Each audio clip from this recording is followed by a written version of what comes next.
We are getting new reports about a chilling and downright shocking escalation of ICE tactics against. The headlines are blaring this week about what is being described as one of the largest coordinated fentanyl and immigration enforcement operations in American history. Reports indicate that ICE has arrested over 4,200 individuals across the Midwest in a major crackdown on drug trafficking. But the story doesn't end there. What makes this situation explosive is the simultaneous revelation that multiple state officials are now under federal investigation. This isn't just a routine drug bust, this is a full-blown confrontation between state capitals and Washington, D.C., and the implications for every American citizen are far more significant than the headline numbers suggest. Let's start with the numbers, because context matters. While the administration is touting this 4,200-person sweep as a victory against the fentanyl crisis, we need to look at the broader picture of drug interdiction efforts.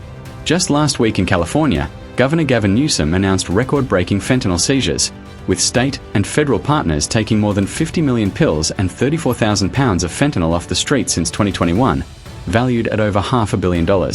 The California Highway Patrol and National Guard have been working jointly at ports of entry, including LAX and the ports of Los Angeles and Long Beach, seizing millions of pills and training all their K-9 units specifically to detect fentanyl. Meanwhile, Homeland Security Secretary Kristi Noem was in California just days ago touting that under the Trump administration, fentanyl deaths have dropped by 30% in a single year and that over 600,000 pounds of illicit drugs have been seized at the border. So when we see a massive sweep in the Midwest, we have to ask, is this part of a coordinated national strategy, or is something else driving the timing and location of these arrests? Now let's talk about the state officials under investigation, because this is where the story takes a dramatic turn. Federal prosecutors have issued subpoenas to at least 5 Democratic officials in Minnesota, including Governor Tim Walz, Minneapolis Mayor Jacob Frey, St. Paul Mayor Kaylaher, Attorney General Keith Ellison, and Hennepin County Attorney Mary Moriarty. The Justice Department is investigating whether these officials conspired to impede federal immigration agents who have been operating in the state. This investigation stems from the aftermath of the fatal shootings of 2 U.S. citizens, Alex Preddy and Renee Good, by federal immigration officers during enforcement operations in Minneapolis.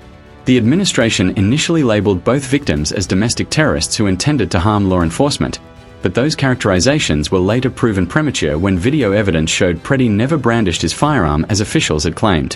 When asked directly by Senator Gary Peters whether Customs and Border Protection Commissioner Rodney Scott or his staff had told Secretary Noem that Preddy was a terrorist, Scott responded, "No, sir, and not to my knowledge." Yet the narrative had already been set, and now state officials who questioned federal tactics are facing federal subpoenas. The tension between state and federal authority extends beyond Minnesota. In Montana, Republican Attorney General Austin Knudsen announced is investigating the city of Helena for potential violations of the state's sanctuary city ban after city officials passed a resolution discouraging cooperation with federal immigration authorities. Helena faces fines of up to $10,000 for every 5 days it's found in violation of a 2021 state law requiring local cooperation with federal immigration agents. Governor Greg Gianforte referenced the Minnesota shootings during the announcement, calling them tragedies but insisting that doesn't give local governments the right to ignore state law. This creates a confusing patchwork.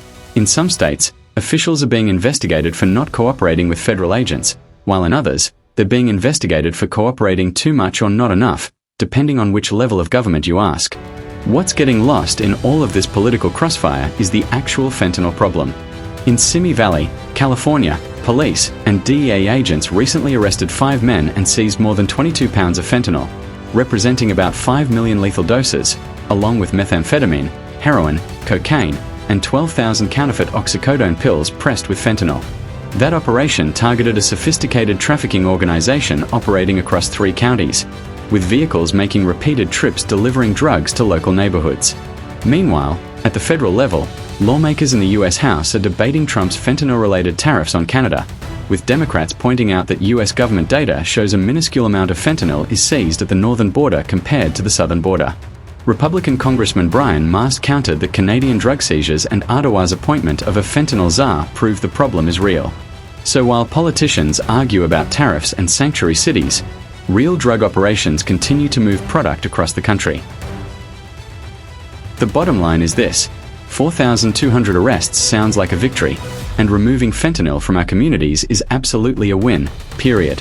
But when state officials are swept up in the same dragnet as drug traffickers, when federal agents fatally shoot US citizens and then falsely label them terrorists, and when subpoenas fly to governors and attorneys general who dare to ask questions, we have to ask ourselves, is this about public safety or is this about power?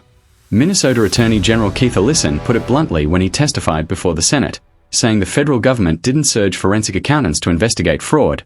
They sent 3,000 masked, armed men kicking in doors, demanding papers, and killing Minnesotans.